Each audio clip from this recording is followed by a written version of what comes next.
Okay. Oh. Good morning. Can anybody hear me? You could give me a thumbs up, or you could just say, yes, we can hear you.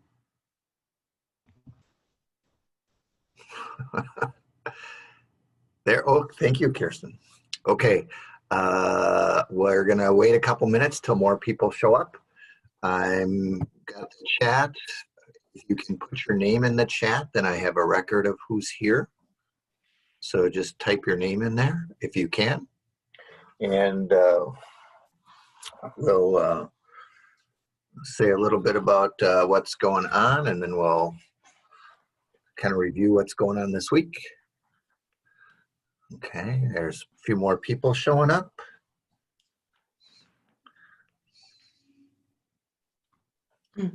Still says no.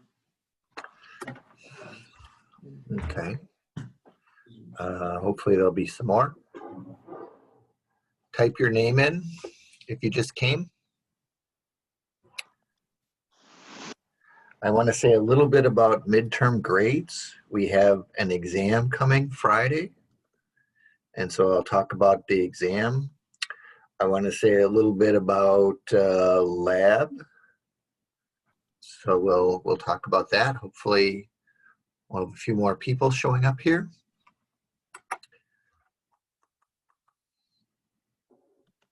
Okay. All right. Okay. Maybe it's a slower morning. More people have to come. There we go. Okay. Again, type your name into the chat if you're just coming in.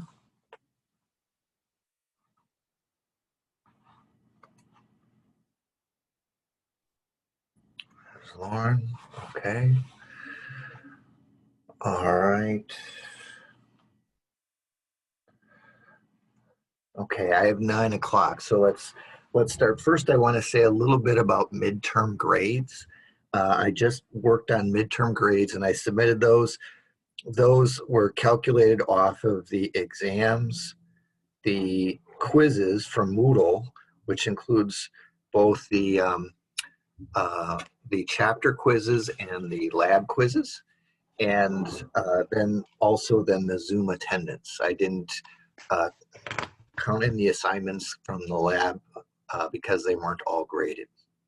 So for Moodle grades, or for the midterm grades, so I don't use any curve for the midterm grade, so it's just based on where you sit with the percentage with those items that we have graded this far. And if you're on the borderline, I will give you the lower grade rather than the higher grade. It's early. So that there's lots of time to improve your grade, and there's also lots of time for your grade to change in other directions. So I don't want to say you're getting the higher grade at this point when there's plenty of time. All right, so I want you to be a little bit nervous about that. Also, for a couple people, I gave them a U. I can go A, B, C, D, F, or I can go satisfactory or unsatisfactory. For the people that got a U for their midterm grade, that's because there's an exam missing. So if you've missed an exam, that's why you're getting a U. What else do I want to say about midterm exams? So it doesn't include the assignments. It just is straight average. There's no curve. It's about a third of the way done. So we have more exams coming. So 2/3, even though it's the halfway point of the semester, 2/3 of the grade remains. So there's a lot of time for it to change. Okay. That being said, there were some people doing very well, so I was pleased with that. I will also post the scores on the lab exam today. The lab exam, it's a different kind of exam. Most people haven't had a lab exam before, so the lab exams are a little. I think it makes people nervous because it's all fill in the blank and it has to all be done from memory. Again, there's some excellent scores there. There's about a third of the class got an A or a B. for the people that didn't do as well, um, this is all memorization. And when you have so much memorization like that, it's repetition and finding things that work for you. And so it's really helpful to write words out, to know that, to do things like that. And so you have to find study methods that work for you. And for the lab exam, it's when you have all these fill in the blank questions, and if you're struggling to come up with the names, it can be, it's not multiple choice, or as some people refer to it as multiple guess. It all depends on you. And I think that's a harder type exam, but it also kind of shows you where you're at. And so I'll post those later today. Again, some of those were excellent. And when you get those back, you'll see I write weak on a lot of things. And so that'll be, well, that answer is incorrect, but you're kind of in the ballpark. There's 2 bones in the lower leg, and you've identified the one that's not it. You're in the ballpark, but it's not there. So a lot of times when you get that back, it'll say weak. And that's usually what that is. But even for the people that are scoring, 55, 65, in a fill in the blank test, that shows me that you've been working. And so I know you've been working. It's about working more effectively and maybe a little bit more. It's we can all do this. It's all a matter of practice. Okay, so that's midterm grades and the lab exam. And that I wanted to talk about. Again, for those of you that are just popped in, make sure you put your name into the chat so I have a record of you being here. Let's look at the schedule. So I have to share the screen. And let's see. Does anybody see the lecture topic and assigned reading? It's a PDF. Yes, can someone say yes? Yeah. Okay, thank you. All right, so this is October 14th today. So if you look at the week begins October 12th, we're working on chapter 11, the muscles, and it is also the week where exam 2 is. And so on Friday, I will open exam 2. And you'll have to do that Friday afternoon, Friday evening, or Saturday. And so that's coming up.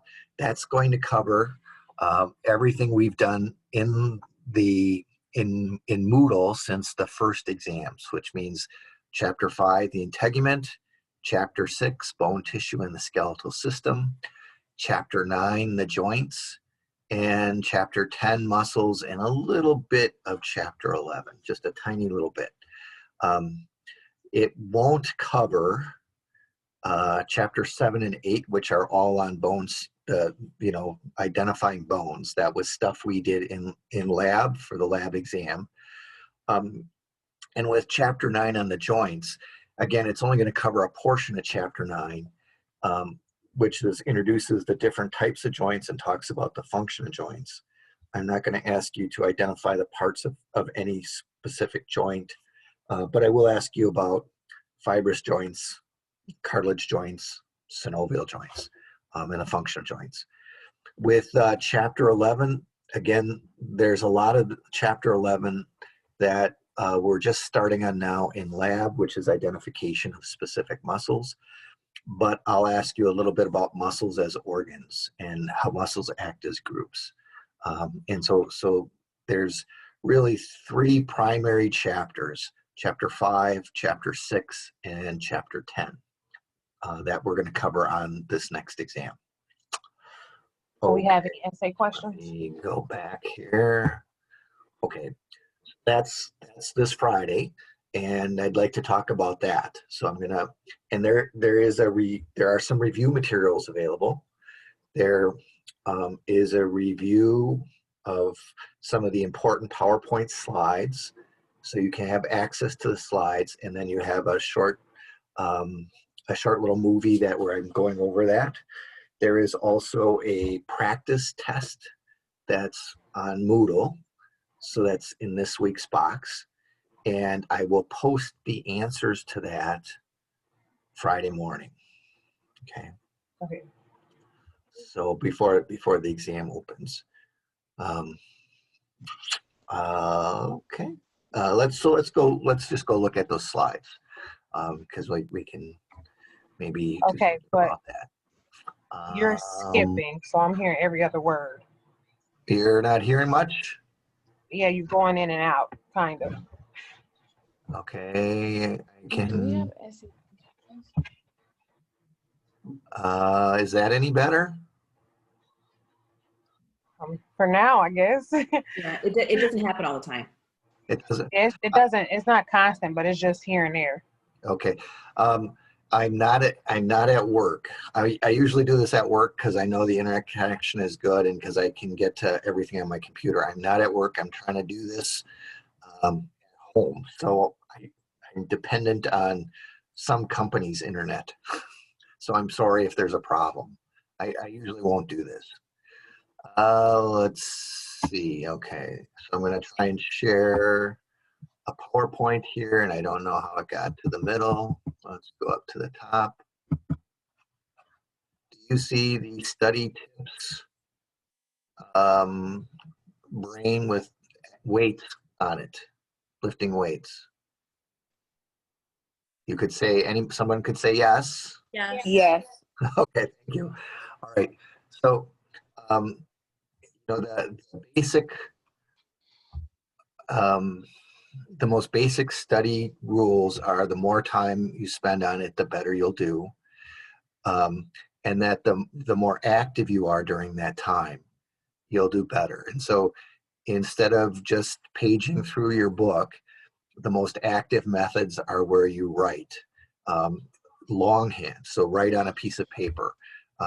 You write words out, write out sentences, maybe take notes, make review sheets, make flashcards. Those are methods that will make it easier to recall later. And we also know it's best to study in small chunks. To say, I'm going to study 15 minutes and then I'll study, then I'll take a break and I'll probably study another 15 minutes after that, but smaller chunks. I think any chunk over a half hour, you're going to have lags in there where you won't remember what you studied. The smaller the chunk, the better in many ways, as long as you can focus on what you're doing. Okay, so let's see. Okay, so where we've got parts of 5 chapters, but it's really 5, 6, and 10 are the main chapters. For each chapter, you should concentrate on the general functions. Okay, what are the general functions of the skin? What are the general functions of bone, tissue, and the skeletal system? What are the general functions of the muscles? What are the general functions of the joint? Those are really important things. In some cases, how those things develop is important. So we talked about bone growth and development. There was a little, and so for that, in that system, that's important. Not so much in muscles, but systems when there's a link to homeostasis, like with temperature or with calcium, those are important things as well. And sometimes there are really important disorders that kind of tell us how things function or don't function or why this is important. In particular, the skin cancers are important because they're, we don't really often think about our skin as being something that's a barrier to ultraviolet light, but that's a really important function. And osteoporosis, arthritis, those are really important. When you're studying, it's good to look at the summaries and the headings and bold terms. That's a really important thing with your textbook. That's when they tell you things are important. You have stuff in the PowerPoint files. Often a lot of this is is just knowing the words, and so vocabulary is important. So like the keywords or the words in bold, those are good things. And then look over your Moodle quizzes. You can look over that. Some of those questions will wind up on the exam. Okay.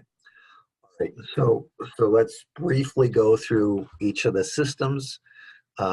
In the integument's main functions are to protect against abrasion, protect against ultraviolet light and cancer, prevents the entry of microorganisms, and prevents dehydration. It also has a big role in sensation. Lots of sensory receptors are in the skin. Okay, our touch receptors, our temperature receptors are all in skin. Our pain receptors are largely in skin.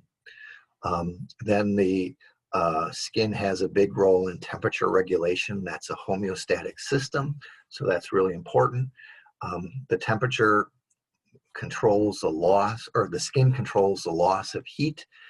It can increase or decrease that by changing the activity of the eccrine sweat glands, and also by changing blood flow through the skin. And so when we need to get rid of heat, the sweat glands become more active, and we bring a lot of blood to the skin. And by doing that, we lose heat to the environment. If we're cold, we turn the sweat glands activity way down so that we don't lose any heat through evaporation. And then we take blood and we move it deeper into the body. And so the skin gets less and less blood. We let the temperature of the skin fall, and we can actually let the temperature of our feet fall, of our legs fall, of our hands. And so that saves, it reduces heat loss. The skin also has a role in vitamin D production. We don't say much about that. And in waste products, we don't say much about those things, but they're there. Let's see here. Okay. I won't give you any diagrams on the exam. There won't be any labeling exercises on the exam. That's stuff we did in lab. I might ask you about the function of various structures, about finer details of structure. I could ask you that, but they'll be written questions. So, you should be familiar with the epidermis and the dermis. You should be familiar with the arrangement of structures in the dermis, the accessory structures like hair follicles, the various types of glands, things like that. There'll be less on structure, but there might be some questions.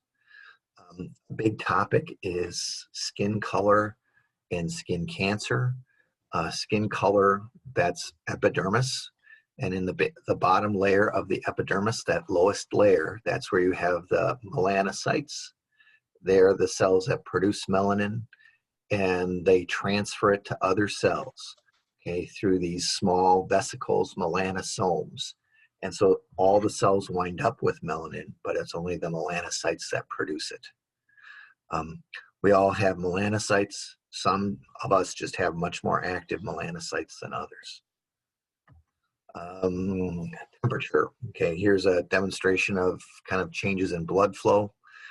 Okay, in the illustration to the left, when we have excess heat, we send extra blood near the surface of the skin. That means the blood vessels dilate, and then you get increased heat loss. On the right, when we're cold, we cause those blood vessels to constrict. So there's less flow, and so then there's less heat loss. Okay, skin cancers. These are really important. The most common type of cancer for Americans are skin cancer. Millions, something like 4 million cases of basal cell carcinomas per year. That's due to chronic exposure. Luckily, that's a fairly treatable cancer that rarely spreads, and particularly rarely spreads deep. On the other hand, melanoma, which is related to severe sunburn, is likely to spread deep, but even then, if caught early, there's a good chance that people will survive. Again, people have different susceptibilities depending upon their kind of normal activity of their melanocytes. And so for most of us, though, or most of us particularly you know, the more lighter skin you are, the more important this is to reduce exposure to UV light, to go out less in sunlight, to avoid tanning, and to use sunscreens and sunblock products. Okay, then, so that we're going to use that same general approach in other systems. General functions of the skeletal system. It supports other structures, protects delicate organs, provides levers for movement.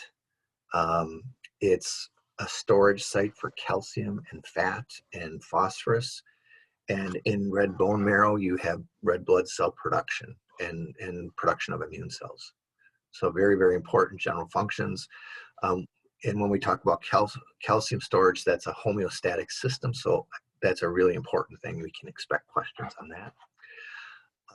May ask you about, this was kind of lab stuff, long bone structure, but I might ask you some fine detail here. You know, like in the periosteum, that's where you have a lot of osteoblasts that are involved in bone repair. In the spongy bone, that's where you have red bone marrow. That's where the production of red blood cells occurs. You know, kind of stuff like that.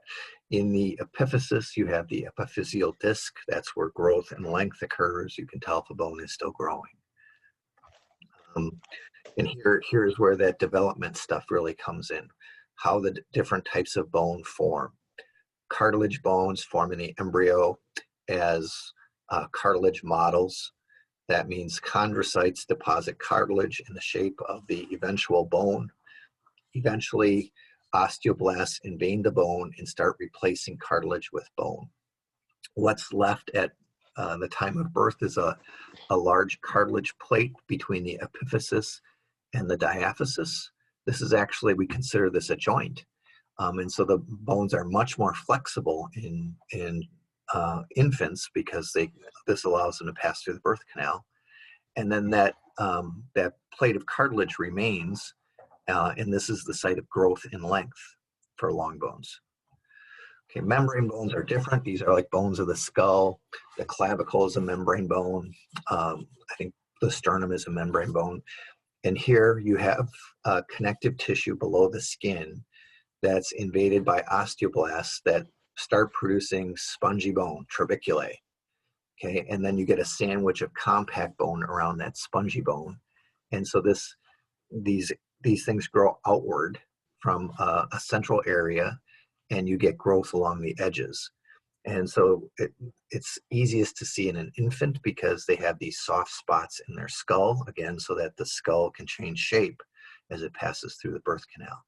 And even though those bones, a child of 9 or 10, their skull appears to be one solid piece, it's not. There's a fibrous joint between, you know, the parietal bones and the frontal bones and the temporal bones, and there's growth between the edges. So their head is growing even though there's this very fine, thin joint between them. Okay, and here the big kind of link to homeostasis is calcium. Calcium has really important roles in the function of muscles and in nerve cells. That's the main functional role of calcium ions in the body. And so we need calcium to send nerve messages. We need calcium for cells to contract. Okay, and to maintain calcium at the normal level, we control how much calcium is in the blood. There are two glands, the parathyroid gland and the thyroid gland, that are the control centers here. And chemosensors in the blood detect changes in calcium level. If calcium is too low, the parathyroid gland releases parathyroid hormone, PTH. Okay, and that's going to affect bones, the intestine, and the kidneys in ways that will cause calcium levels to increase. So you'll get more calcium from food. You'll lose less calcium in the urine, and you'll take calcium out of your bone. And on the other hand, if calcium levels are too high, it'll be the thyroid gland that responds. It'll release a hormone, calcitonin, that'll affect the same three structures. This time it'll cause calcium to be deposited in bone, and it'll reduce calcium absorption and allow the kidneys to excrete excess calcium. Oops, wrong way. Okay, this linked to osteoporosis, a disorder that of calcium balance, where excessive calcium loss causes a decrease first in spongy bone, but that ultimate decrease in spongy bone can lead to fractures. And this affects older Americans. The primary risk factors are age, diet, weight, exercise, and gender. If you're female, you're going to stop producing estrogen at menopause. And at that point, estrogen helped osteoblasts deposit bone. And so your osteoblasts will become less active. And so you have a harder time depositing bone. You'll still take bone or take calcium out of bone whenever you need it. And so that means that it'll be easier to lose bone. And so lost bone makes the bone weaker. And so this changes the balance of calcium gain and calcium lost. Okay, so then with joints, there were 3 types of joints. And again, let me see here. I should have a general function slide here. I don't know that I do. There are fibrous joints where there's just, it's just fibrous connective tissue that holds the structures together. There are cartilage joints where it's either hyaline or fibrous cartilage that holds the structures together, or there are synovial joints where you have complex structures. With the joints, there are general functions. Joints permit voluntary movement, okay, but not all joints have voluntary movement at them. So like in these fibrous joints, like the gomphosis that holds the tooth into the jawbone, this really permits growth. Your teeth can grow, but remain firmly anchored into the jaw. And so both the teeth and the jaw are growing, and this joint holds them tightly together even while both are changing shape and changing size. That's the same thing with sutures. Sutures are holding the skull bones together very tightly while the skull bones are growing. They're changing size and changing shape. Other joints like the symphysis joint, like the pubic symphysis, that allows, it holds the pelvis together, but it allows shape changes. And that sometimes it becomes more flexible, like during the birth process. The hormone is released to make that joint more flexible so it can allow a shape change. But for voluntary movement, the really important thing is synovial joints. And so let's look at joints in more detail, a synovial joint in more detail. All of these have cartilage, a cartilage pad called an articular cartilage. All of these have a fibrous capsule that completely surrounds the cartilage pads and provides a joint cavity. All of them are lined with a synovial membrane, which secretes a fluid that lubricates the joint. Some of them may have additional ligaments. They may have additional synovial structures like bursa, but they all have these features. And so this provides a nice smooth surface for movement. It lubricates it so that there's some shock absorption, and so all our joints that are going to move any degree are synovial joints. Okay, well, let's go down here. Okay, there's the general function slide. Permits voluntary movement, permits growth. So you have these joints that allow things to grow, but it still holds it together. And then shape changes. Sometimes the shape changes occur when you grow. Other times there are shape changes like during the birth process that are important. Okay, so in this one, arthritis is important. Again, affects a huge number of people, 40 million Americans. So that's something like 1 in 10, but when you get to be an older American, it's more like 1 out of every 2. And the most common type of arthritis is osteoarthritis, which is the risk factors are age, previous injury, overuse, heavy weight, and being male. You're more likely to have osteoarthritis. But there's also arthritises that are caused by infection, by autoimmunity, by chemical exposures, things like that. And so with all arthritis, there's inflammation in the joint, and there tends to be extra depositing of bone. The joint becomes painful, swollen, difficult to move, doesn't move smoothly anymore. Okay, muscles. Okay, muscles function, voluntary movement, posture, move air in and out of the lungs. They're involved in the production of heat and temperature regulation. We communicate through the use of muscles, and then we have heart and organ function. We have these cells that are very specialized. They are filled with myofibrils. That's the contractile proteins, and then structures that help those myofibrils work, which is a modified endoplasmic reticulum and a modified cell membrane. In most skeletal muscles, there's lots of mitochondria. Okay, we talked about how to activate a skeletal muscle. That's with a nerve cell releasing a neurotransmitter, and the neurotransmitter binds the receptor and opens an ion channel. Okay, that leads to excitation coupling, which is the spread of an electrical change across the surface of the cell and into the T-tubules. That's going to change the permeability of the sarcoplasmic reticulum, so it releases calcium into the myofibril. And then the calcium interacts with actin so that the actin can bind to myosin, and you get these cross bridges forming, and the cross bridge changes shape to pull the actin past. And then with ATP allows it to release the actin and resume the ready position so it can grab the actin further along. This uses tons of ATP and will continue as long as calcium is present in the cell. The ATP comes from either aerobic or anaerobic sources.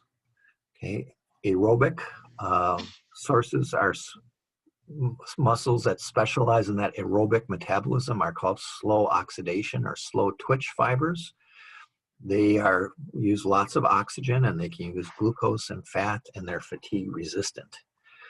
Anaerobic or fast glycolytic fibers use ATP at a faster rate, and they use lots of glucose and can contract much faster, but they fatigue, and they fatigue quickly.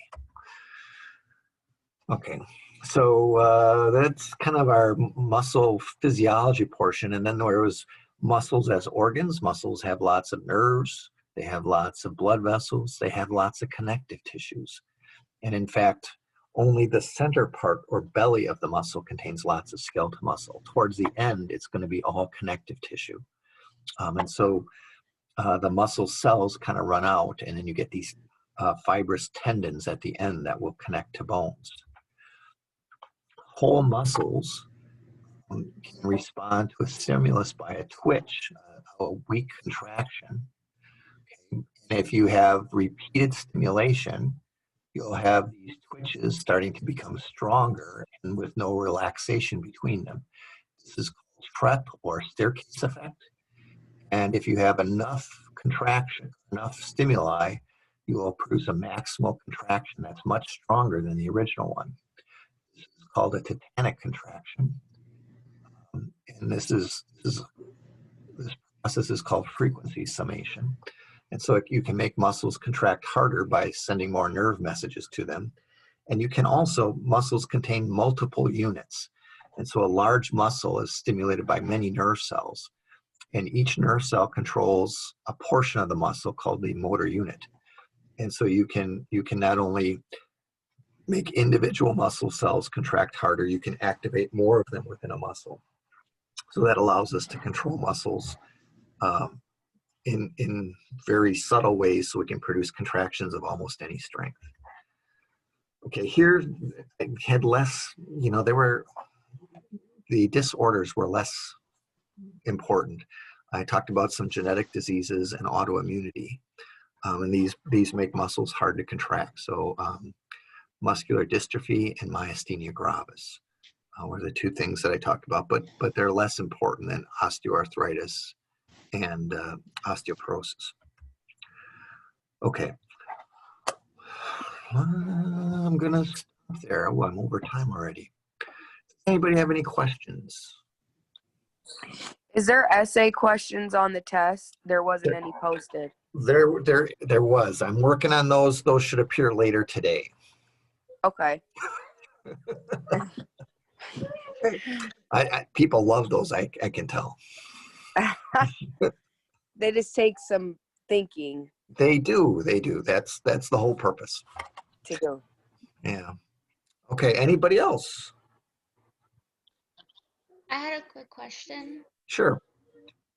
So when you're talking about the joints for the teeth, that allows for the teeth to be held. So how come with like braces treatments, they're able to move that, like the teeth with the joints? That's part of your question about movement, but it's a fibrous joint that holds the tooth in, and there's a couple things going on there.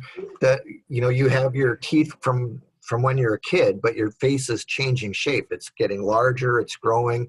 Your jaw is growing, and the teeth are getting larger. So that means that the tooth can't be welded in there. It can't be just one piece. It's got to be that they're separate structures. And so your tooth, it has a blood vessel going to it that's in the root canal, and it's growing, and then the jaw is growing. Also, if you get hit hard in the mouth, you can get your teeth knocked loose. Okay, that's that joint. That joint has been stretched a little bit, and that ligament has been stretched.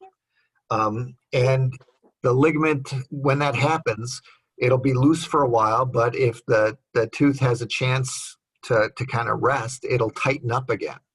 So many of us, me, I've had teeth knocked loose, but not knocked out, and they've tightened up and maintained in position. Does that help you answer your question? Yeah. Yeah. Okay. And then, people that wear braces or various appliances that change the position of their teeth, that's by pulling on that joint in one way for a long time. The bone changes shape around the tooth, and it's not so much the tooth changing shape, it's the bone changing shape around it. And so you can pull teeth and move them around. It takes a long time. Most of the kids are going to have to wear those braces for a long, long time to put pressure to kind of move the teeth and move the socket. But that can happen. So it's more of moving the joint than the teeth itself then. Right? Well, if you move the joint, the tooth is going to move. Okay. Okay. All right. Well, we're at about 35 If I minutes. did very Okay. poorly on the exam, Go ahead, Lucretia. if I did really poorly on the exam, is there still a chance that me passing your course? Yeah, I don't know if you came in right away. I sent midterm grades out. So there's 2/3 of the grade is to remain. And so if you're getting an A now, you could still get a C in the course. Okay. And if you're getting a C in the course, you could still get an A. There's lots of time left. Okay. No one exam is going to kill you. Because I'm stressed. Okay, well that's okay. That's okay. Makes me feel like I'm doing my job. And people that aren't doing well, it's almost universally that they're not doing the quizzes and not showing up for Zoom discussion and not doing not doing the forums. For most of you, even if you're struggled on the exam, if you're doing all the forums, showing up for the Zoom meetings, and doing all the quizzes, you're okay.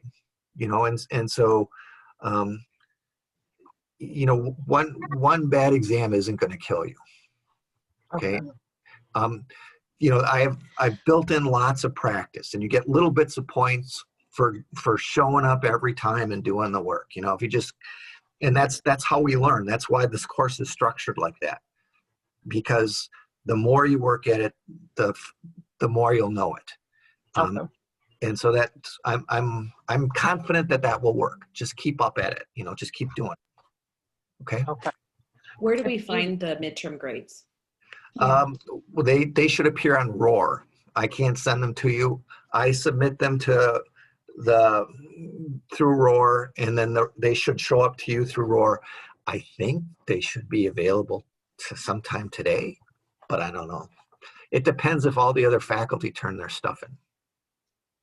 So I turned mine in. And So the some of the homeworks aren't graded. I mean, Some of the homeworks aren't graded. The midterm for everything's graded, but the assignments and the stuff that was due this week. And so the assignments, I just took the assignments out and figured it out without this week. And then there's there's a little error because some people are totally up to date. As soon as I put it on, they've done the quiz. But if you haven't done, the quiz might still be open and you haven't done it yet. It just gives you a lower score. It assumes that you've got a 0. So that, I can't say it's exactly this, but it's close. Okay, and when should I'm not updated. I have to look at it. I'm behind. Okay. when should we expect the essay questions? Today. Later today, they'll show up. Okay. All right. Okay. All right. All right. Thanks. No, Wiki, I emailed you a couple of times this week. I don't know. I think I'm gonna email you again today. It's an important message that I have to send to you. Okay. Well, I think I got your email. You got it? When you email me about about panic about grades, I don't send anything back. No. It's something coming. else. Yeah. Okay. All right. So Okay. Friday's for lab COVID. Friday's lab is online. Okay. So the materials are online. We don't meet. We'll meet the following week. Okay. Just a Oh, so we reminder. Okay. Oh. You said we don't meet where? This went in and week's out. no lab this week. Oh, okay. It's online. Look online. There's a little folder that says Muscle Lab 1. Do we do a Zoom call then or no? Okay. Nope. Just work on your own. It's handouts. Okay. Okay. Thank you. A part of it says class Yeah. ask questions. No, just you're gonna. I'll put a Dropbox. You're just gonna do that. You can work together with that if you can find someone else to work together. Otherwise, just answer those questions. Okay. We used to do those in class. I just need to change the heading. Okay. All right. So watch Moodle. Essay questions will show up. Your grades for your lab exams will show up today as well. Okay. Okay. Thank you. All right. See you later.